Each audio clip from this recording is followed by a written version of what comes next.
Hello, my name is Phil Plotch, and I am the principal researcher and senior fellow at the Eno Center for Transportation.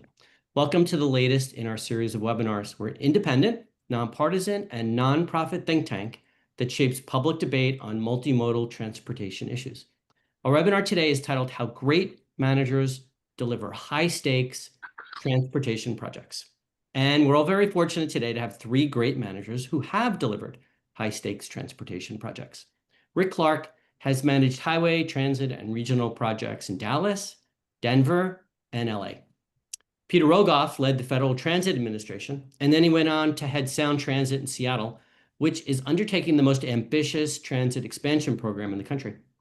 Alicia Vapp just finished up one big BRT project at Metro Transit in Minnesota, and now she's the project director for a 13-mile light rail project there. I met all three of them while preparing a report that Eno just released. It's called The People Behind Major Transit Projects: Recruiting, Training, and Retaining Project Managers. It's designed to help transit agencies better manage projects. And it's also a very valuable resource to anyone who wants to learn more about managing large transit projects. I have a huge amount of respect for our three guests and everyone else who has ever successfully managed a large transit project. Not only do they have to have strong technical skills, but they also need to be really good at communications and leadership, strategic thinking, and problem solving. And they have to have the ability to make tough decisions under pressure. I've learned a lot from Rick, Peter, and Alicia, and I'm sure you will too. They're all going to talk for about 5 minutes, and then we'll take questions from all of you. Whenever you want, you can enter questions in the Q&A box, and we'll get to as many of those questions as possible. We hope you can enjoy our webinar and support Eno by donating or becoming a member. You can just check out the link in the chat box. And with that, here's Rick. Thanks, Philip. And thanks to the Eno Foundation for sponsoring this research and the webinar. Projects are becoming larger and more complex, and this presents tremendous risk to a transit agency. To put it in perspective, a 10% cost overrun, which I don't think is that bad, on $1 billion project is $100 million. Most transit agencies don't have an extra $100 million laying around. And that brings a corresponding demand on the qualifications and experience of project staff, especially the project manager, who's often the face of the project and whose decisions and efforts have the most direct impact on a project. The project manager is in that pivotal role, who manages up to the CEO and board, and laterally to the project team, stakeholders, and community. When thinking of the skill sets needed for a successful project manager, there are many that come to mind. I would encourage everyone listening to read the accompanying report by Eno. In the numerous interviews conducted by Eno, it's remarkable how consistent the responses were in identifying these critical talents. Highlighted skill sets included good decision-making ability, being a good communicator, negotiating skills, and understanding risk management. While having deep experience and understanding of technical issues is an important requirement, the project manager also needs to possess all the skills to be an inspirational, multidimensional leader at all levels of the project.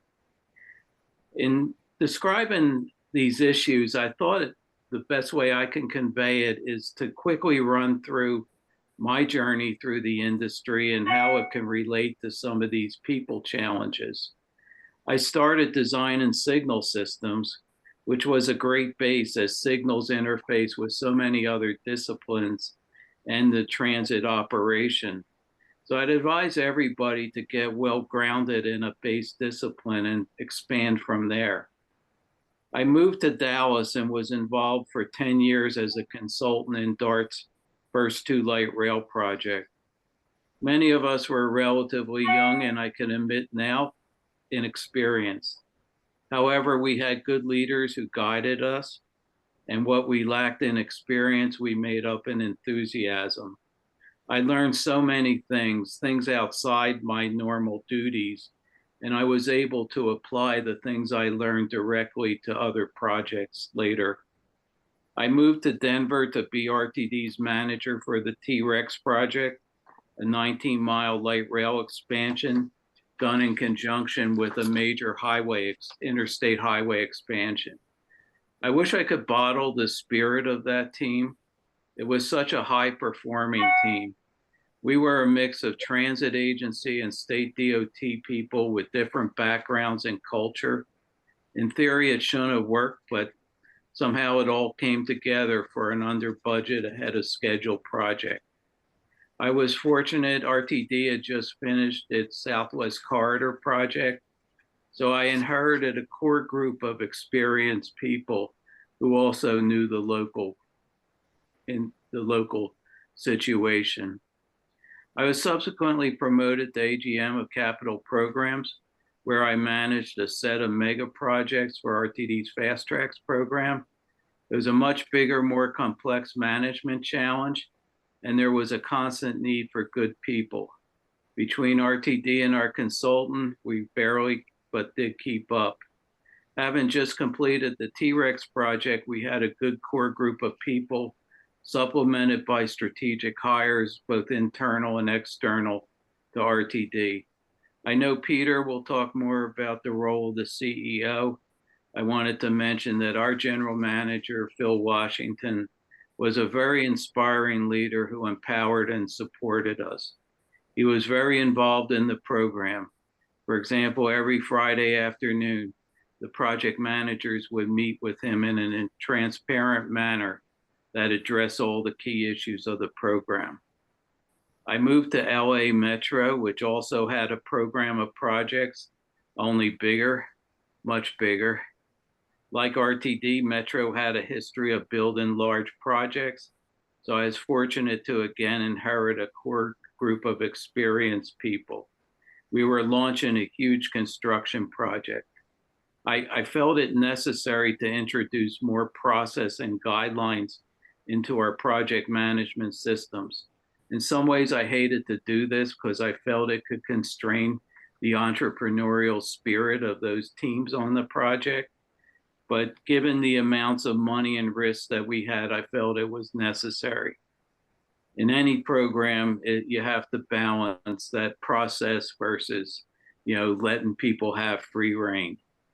So I know we were always looking for continuous improvement. I know Metro continues that to this day. And to keep us on time, Philip, I'm going to turn it back to you. Thanks. Thanks. We're going to go with Peter next and then Alicia. Well, thanks, Phil, and it's good to be with Rick and Alicia and you, Phil, as well as all of our attendees. I'm going to base my comments, as Rick pointed out, on some of the unique roles of the chief executive in making sure that projects are delivered on budget and on time, and sort of other practices that are all cognizant. And this is what I think everyone needs to be remembering. Once you get out of planning and well along in design and having a contractor on board, there is a very expensive meter that is running all the time as you burn through the cost of the project. And the real challenge is to keep that meter from running out of control. And the way it runs out of control is through surprises and people not being cognizant of other things that are happening across the entire project.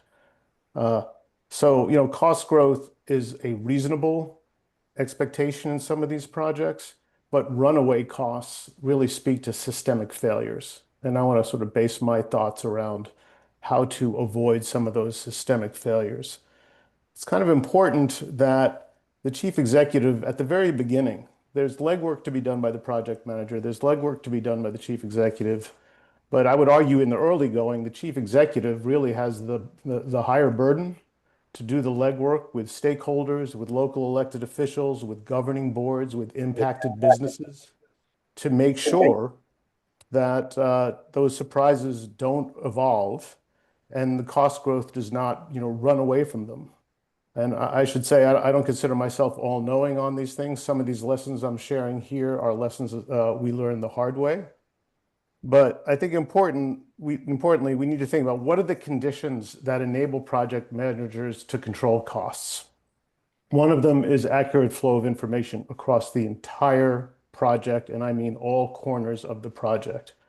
A stovepiped organization where a design change for a tunnel comes as a complete surprise to the people who are delivering power to that tunnel is a recipe for disaster. The other thing is you need to kind of have, Rick talked about the spirit of the team. There needs to be a spirit that everyone's problem is everyone's problem. It's not that anyone in their own cubicle gets to decide that they've done their job and the challenges faced by other aspects of the project are not their concern. You really, you're paying for all the staff, that all of their smarts, all of their talent, all of their experience should be brought to bear on whatever the problem is this week. Decisions can't be allowed to languish. That is often a problem where decisions aren't elevated fast enough when they need to be. Decisions aren't made. And in reality, options almost never get cheaper with the passage of time. So real processes need to be developed and followed to ensure that when tough decisions arise, a decision is made or it's elevated to the right person to make that decision. And it has to be remembered that contractors aren't always incentivized in getting a prompt decision. And if you want to get a prompt decision, you're going to have to do it yourself as the project owner. Another one very important is establishing a culture of trust and collaboration with your contractors. It is very hard to establish that trust when it's gone off the rails in the middle of a project. You need to start off with a relationship of trust where everyone is about the business of delivering the project and delivering it well. Absent that, you end up with a situation similar to what we had with our Tacoma Link project, where an absurd amount of time is being used by contractor staff to document changes for a later claim from Walsh Construction. We really languished for a number of weeks, if not months, because everyone was basically lawyering up and trying to, document their defense of a claim, and it kept the project from being delivered to the public as fast as it should have been. You really want a culture that has its own, a contractor that has their own culture and pride in their product. I remember vividly having conversations with Skanska during our Linwood Link project on the need for them to do a better job on safety. And they explained that they themselves were trying to build a culture among their project managers of what they called boots on before booting up, rather than trying to run a project by just handling emails and documents flowing through a computer screen, that every morning they get their boots on and go out and see what's actually happening right on the construction site each and every day. And that's the only way you're really going to get insights into what's really going on, both in terms of the project itself, but also the culture of the organization. I really think projects want to avoid a thing that we had in Sound Transit and did away with, and that is the project handoff, where the planning team does its thing, hands it to a bunch of engineers, and are never to be seen again. We had a lot of concern from the communities in which we were building, that they would deal with one set of staff at Sound Transit and have meaningful conversations of what their concerns were. They would be told, oh, well, we're not there yet. We're only at 30% of design. And then months later, another team would come in who they'd never met before and say, well, we can't handle your problem because we're already at 60% design and can't go back. And they were rightfully miffed. And this gets to, one final point, and then I'll kick it back. Let everyone do their job. Let the chief executives deal with the government folks, the city councilmen, the mayors. Don't wait to elevate problems to the chief executive until everything is turned into a steaming pile of manure. If they can intervene early and regularly over communicate with the mayors and the impacted governments and other impacted stakeholders, that fosters trust. If you don't elevate anything to the chief executive until it's a big hot mess, you're not being fair to your chief executive and you're undermining their ability to successfully solve the problem. And that plays to, I guess, my last point, and that is don't ask engineers to do government and public affairs. They're lovely people and their families love them, but that's not what they're trained to do. And often, an engineer can get before a city council and not very effectively read the room, and that could have you spiraling downward rather than upward in getting a project done. And I'll leave it at that and discuss more later on. Thank you. So anybody who is watching Alicia's face, you could hear her thinking, absolutely. Yep. Oh my God, that happened to me. Oh, I don't want to. How did somebody know about that? So Alicia, you want to go next? Thank you. Yeah, it's hard. It's hard sometimes to hear these things in that, Ria. Thank you for the opportunity to talk. So a little bit different background from the two previous speakers. So I have risen through the ranks at Metro Transit and have worked on, this is my fourth CIG project, so FTA Capital Investment Grant funded project. And so just a little bit different perspective, but a lot of the same messaging holds true. And I just wanted to put a plug in for the report. When I read through it, I did a lot of head nodding and a lot of, oh, wow, yep, I remember times like that, or, oh, this is so true. So I encourage you all to take a spin through the report. So I'm going to highlight about 8 key areas, and previous speakers may have touched on these a little bit, but I'll give my perspective. So I think these are just some key areas that I thought were really important as I was thinking about this report and thinking about things that have influenced me as I've risen up through the ranks and taken on more leadership roles at Metro Transit.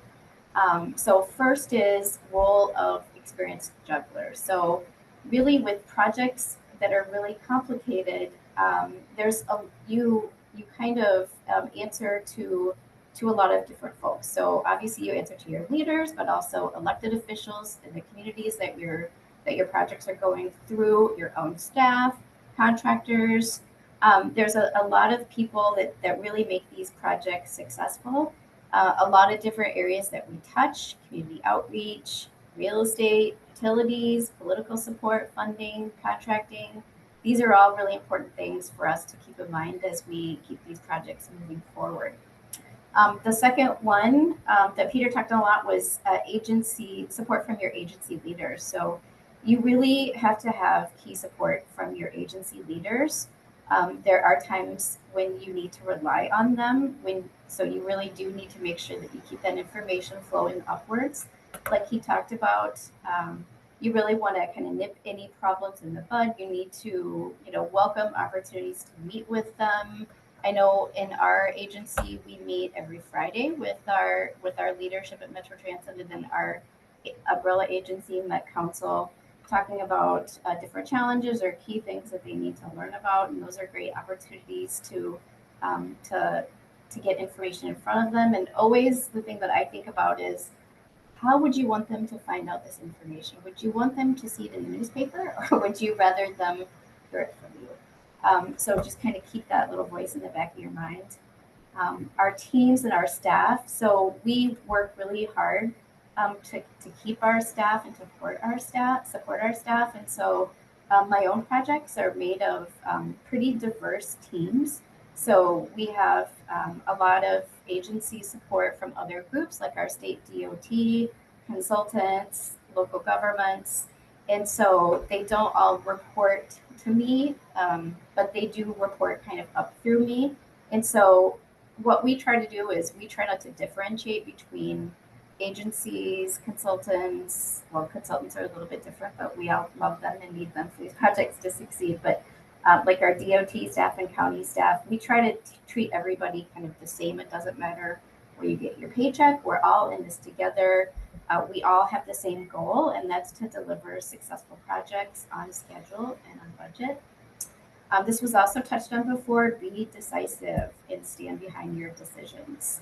And so I know we've all been in situations where we've had to make decisions on the fly. You have to stand behind your decisions. It can be really small, being out in the field when I first started working on these projects, having changed my mind many times on a retaining wall color, and then knowing what that actually translated to into delay and cost was something that was really eye-opening. And those are the kinds of things that you have to think about as you take your time on making decisions. But you do need to make decisions. Time is money. You also need to have the support of your team and try to stay on that same goal. knowing when to admit your mistakes. So there are times when we all make mistakes, and it's really unpleasant. It's something that we have to keep in mind. It's important to keep our trust, not only from our leaders and our political supporters, but also from our team. And I think that's something important to keep in mind. Read the tea leaves. So it does take experience and practice. Again, like Peter said, you don't really need to send that engineer in to maybe do the job of your government affairs staff. And so read the room. Keep in mind, what do you need to know about? Who do you need support from? Pay attention to your local elections. Read the newspaper. Develop relationships with your stakeholders. These are all things that are really important to keep all your stakeholders on board. Be kind to your team. So working on these projects, it can take a lot of hours. Your staff sometimes will miss personal milestones or events in their families' lives. And so you really have to, celebrate the wins with your staff. You need to mourn the defeats. But above all, you need to be kind to your staff and treat everyone with respect and give them the accolades that they deserve as you can along the way. Another thing to do along that line is to really get to know your staff, talk to them, go around the office, learn different things about your staff, bring in your favorite ice cream flavor, do something unexpected in that really hot job site in the middle of the summer by bringing even, I think one time a couple years ago, we brought in some root beer and ice cream to make root beer floats. And it maybe took all of 10 to 15 minutes for our construction staff to enjoy that. But these are all the little things that add up. And then finally, soft skills I think are really important in these jobs. So making sure that that you have folks that have a good temperament, can do a good job of relationship building. These are kind of things that are tricky to tease out, and they're kind of things that you either have or you don't have. But it's important, I think, to have these skills and to be able to relate to your team. So Phil, with that, I'll turn it back over to you. Great, thanks. So I'm going to start with the very first question we got. Somebody said, how should agencies balance searching for experienced talent from elsewhere versus developing their own leaders internally? And I'll start, Go ahead, Rick. Phil. That's a great question. I mean, both major projects I came to in Denver and Dallas. I was at Denver and LA. I was the outsider. And I think, they were looking for somebody to bring the experience and change because they realized their programs were changing. But like I said, I was so fortunate to have good people who had been there and done that. And I think if you can grow the talent in-house, that's probably the way I would prefer, because those people know the culture of the agency, the stakeholders, they know how to get things done. Sometimes you don't have those people who are ready or available, and then you do have to go outside. So I think it can both work if all things were bring people up from within. I would just add to that, I think it's critical to sort of recognize your rock stars and advance them, especially if you're, basically get the opportunity to reverse the trends and diversity that have plagued this business, and be able to bring in people of color and women into places of greater responsibility. I used to do this thing. It was rather common when other people within the organization would recognize rock stars, they would steal other people's talent from different lines of business. And I would have executive directors come into my office and periodically complain that some other executive director stole their rock star. And I would express concern and the requisite amount of sympathy and say that we're going to do a good job of replacing that person. And then when the door would shut, I would celebrate, because I knew that the agency benefited massively from people crossing through disciplines of the organization and learning other disciplines that would make them more effective, really, for both organizations. So, moving people around, letting them see all sides. We would rotate people through the chief executive's office on details just so they could learn, why we behave so crazy in the CEO's office and what our imperatives are. And they would then explain our our foolishness to their lines of business when they went back. So you can't cross-pollinate enough, I think. Alicia, any thoughts about this?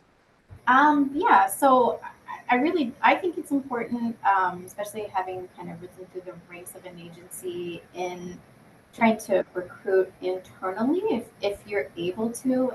I know sometimes that's not always possible. You might have like a key area where you need somebody with a certain skill set, for example, like a systems engineer, designer. But I do think it's important to reward folks and the rock stars like Peter was talking about. I know that's something that our agency struggles with as well, and there's a lot of intricacies that go along with that, like getting your HR department on board to try to promote people with it's the classic government. You want people to stay.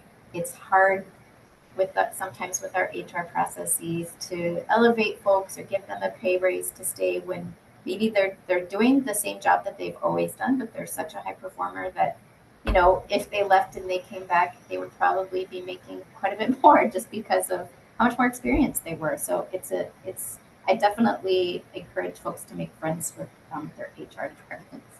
They're critical. I'd Um, like to add, I do think working on a mega project is a tremendous opportunity for a young person to learn and grow. Give them things like, take the lead in negotiating a change order. There's so much to be done, and it's always been very encouraging to see people move up through the ranks. They're not the same person at the end of the project as they were at the beginning. They're ready to take on a leadership role.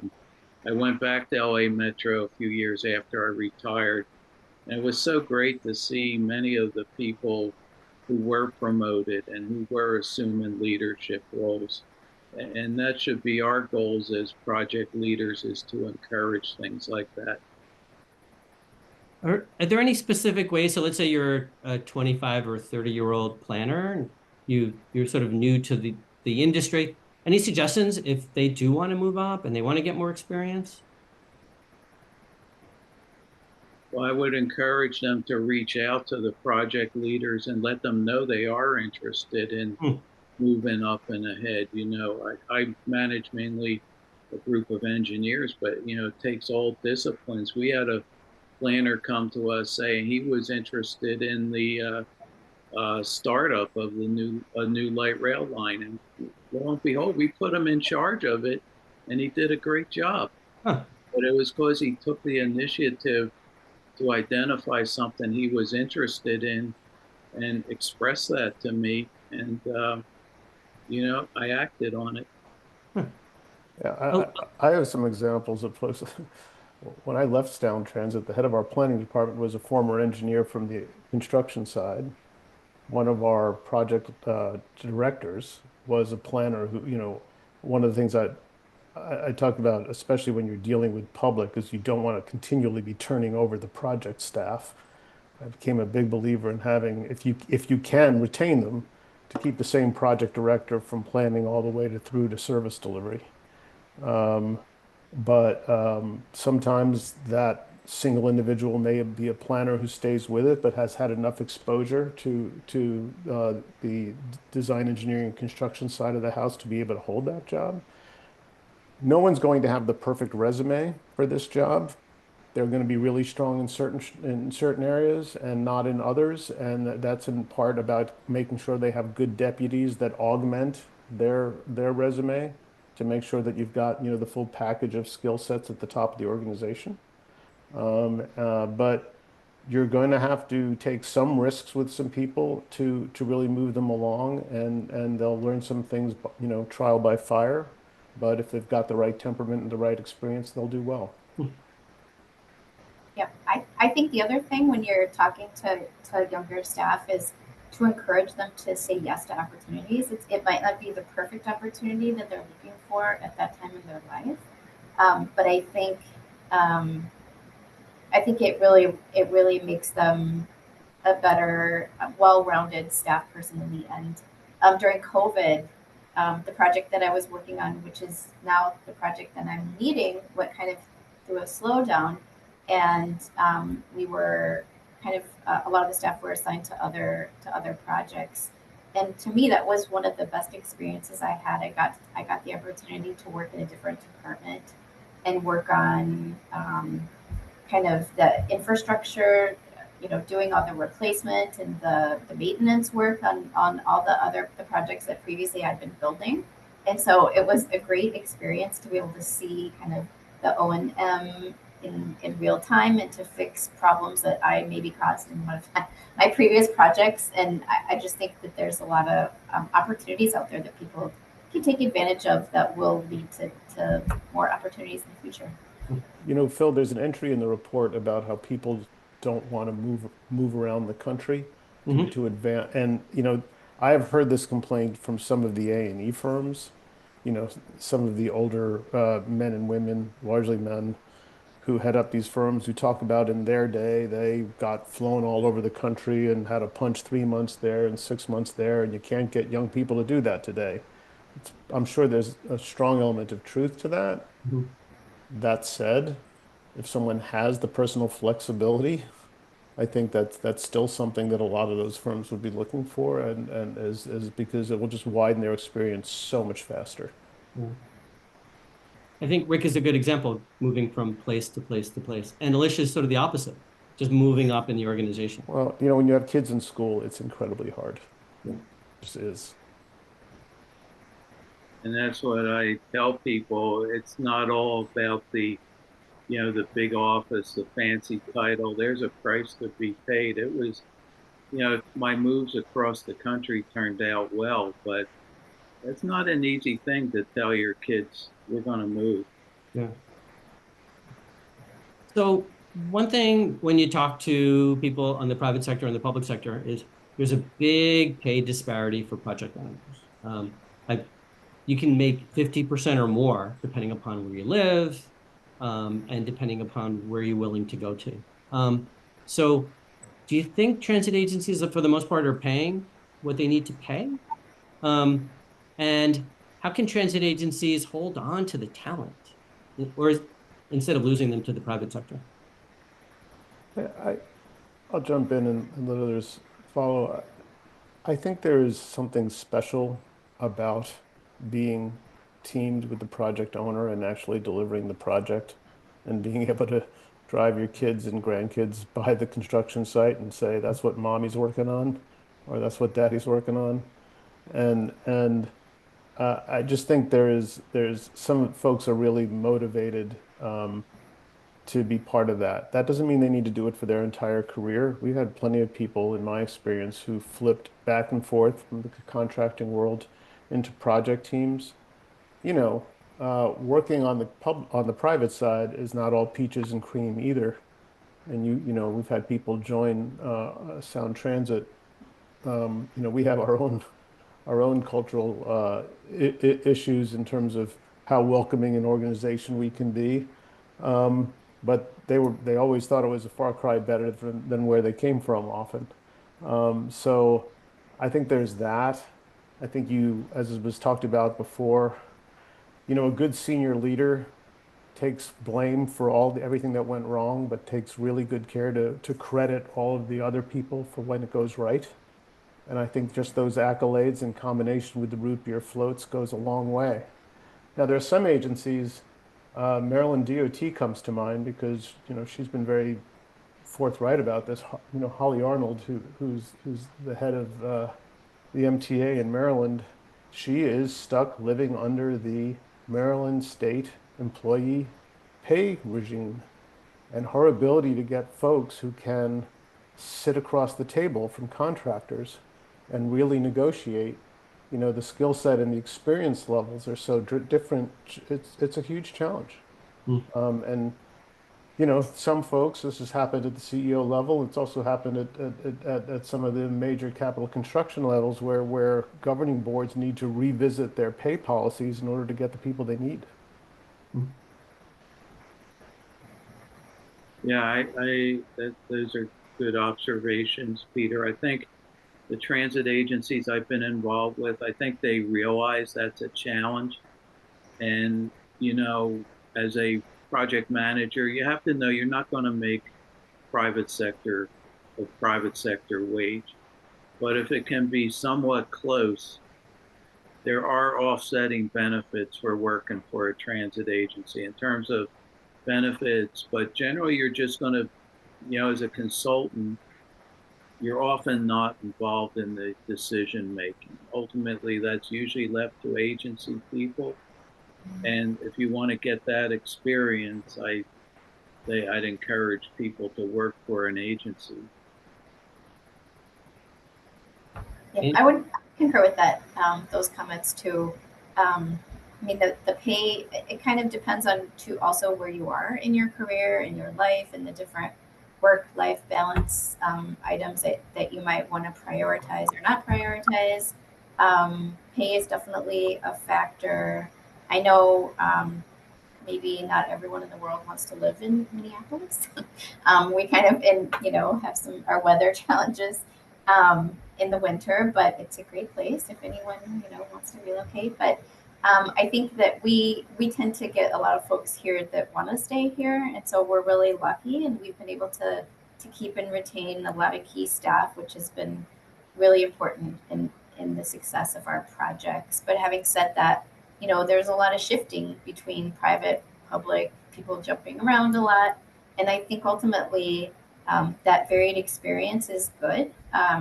Even though I haven't ever worked in the public or the private sector, I encourage, when I talk to younger people, I encourage them to move back and forth. It's great experience to get. It gives you a lot of different perspectives, but I would agree that there's just a lot of pride that comes in working for the agency, being able to influence decision making, and there's just nothing more rewarding than seeing the projects, once they open. That opening day, seeing your bus or your train or whatever it is, your transit center, when you're out and about in your community and knowing that you had a part in shaping your community, I think is really important. So there was something that was brought up by a number of questioners, and those are the things that you need to think about when you're done with construction. So it's really easy when they cut the ribbon to say, congratulations, you built it on time and you built it at the cost it was supposed to be. And Peter was talking about sort of transitioning. You're sort of transitioning from a planning to a design to a construction, but there's something after that ribbon is cut that you guys have to be thinking about. Can you talk a little bit about that? Maybe I can start. So, Go ahead. Yeah. So in March, we actually just opened the last project that I worked on, the Gold Line BRT project, which finished on time and on budget. And while I moved away from that project, we still have a lot of key staff that worked on that project that are still involved. They're still working on the closeout of the construction contracts. We have an FTA grant. It was a FTA CIG project. So we have a lot of requirements to fulfill for that project. We actually have an electric bus component that's still in process and will be coming to a close here in August when those buses are come online and are out in service. But it's important to set up your project as you're working on, there's a lot of different things to think about. You have to think about your project cost and making sure that you account for enough funding to work on all these important closeout projects.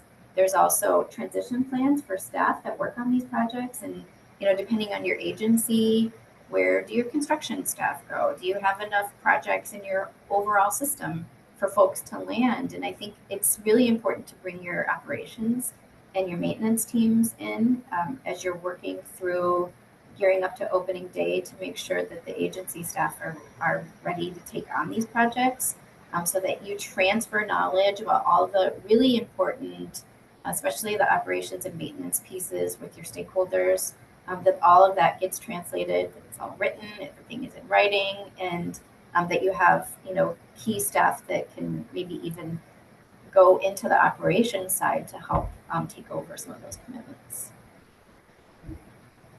Yeah, the end of a project is one of the most challenging parts because everybody starts looking for a job, whether it's internal or external to the organization. And I've been through that. It's been quite challenging. When I was project manager at T-Rex, all my key people were moving into key jobs on the fast tracks program. And, fortunately, my boss was pretty good in letting them know they still had to help me turn the lights off on the T-Rex project. But it's hard. I mean, there are opportunities doing state of good repair projects. And I think in the report, my colleague Henry Stoppelkamp pointed out that it just would be great to have an engineer who saw it built be involved in the overall maintenance of that component as time goes on. But a lot of people will move on. A lot of people will get great opportunities because they have a skill set. I always say, as professionals, really all we have as an asset is our resume. And having worked on one of these mega projects, I know the industry highly values that, but it may mean some disruption. And some people will not work on mega projects for that reason because they can't really be guaranteed a job after it's done. Yeah. So Peter, I have a question for you. As the former FTA administrator, you got to see lots of agencies, large and small. And one of the questions was that not every agency has sort of this pipeline of one project after another, like Minnesota and Denver and others.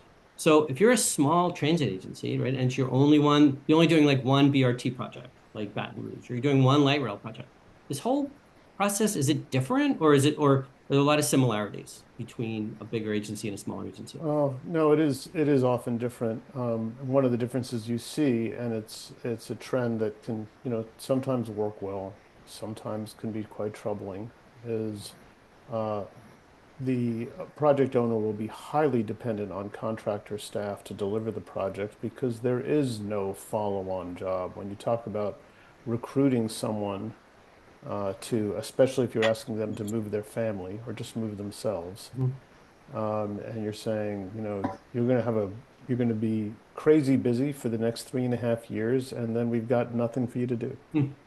That's a little bit of an overstatement, but not by much. And that is what often leads folks to not building up a lot of internal staff because they're going to have to let them go. And that, can create situations where they're, really highly dependent on contractors. I'm thinking of one that, was kind of a big mess when I was at the FTA. Newport News was building its first light rail segment, and relations between the city and the agency were so toxic that the city was making them demobilize the entire construction site every weekend, because they wanted to make sure that no one was impeded in coming downtown for shopping in the Thanksgiving to Christmas period. Right? That's just like, that's incredibly expensive. You spend more time mobilizing and demobilizing the site than actually making progress on the project. And these are the kinds of things which smaller agencies taking one single big bite are challenged by. And it's one of the reasons why the FTA itself has sometimes different levels of oversight and different levels of engagement with those grantees because of those concerns about technical capacity. Now, that said, I have no idea with the FTA staff being ravaged and cut some 35 to 40% over the last few months, what that's going to look like going forward. But at least that was the way we approached it then. So unfortunately, we're out of time, and I'm sorry to everybody who asked questions that we didn't get a chance to answer. I can tell you, I really enjoyed this, and I really appreciated all of your insight today. Thanks to all of you for participating in today's webinar and asking those questions. You can find a recording of the webinar on our website, enotrans.org. It'll be up there in a couple of days. We're also going to email the recording to everybody who registered. I would suggest that you sign up for our mailing list so you can learn more about Eno. You can get access to Eno Transportation Weekly. We have webinar announcements, report releases, and more. And a reminder, check out the link in the chat box about donating or becoming a member. And Rick, Peter, and Alicia, thanks again so much. And I hope all of you out there have a great day. Okay, bye-bye. Thanks, Eric. Thank you.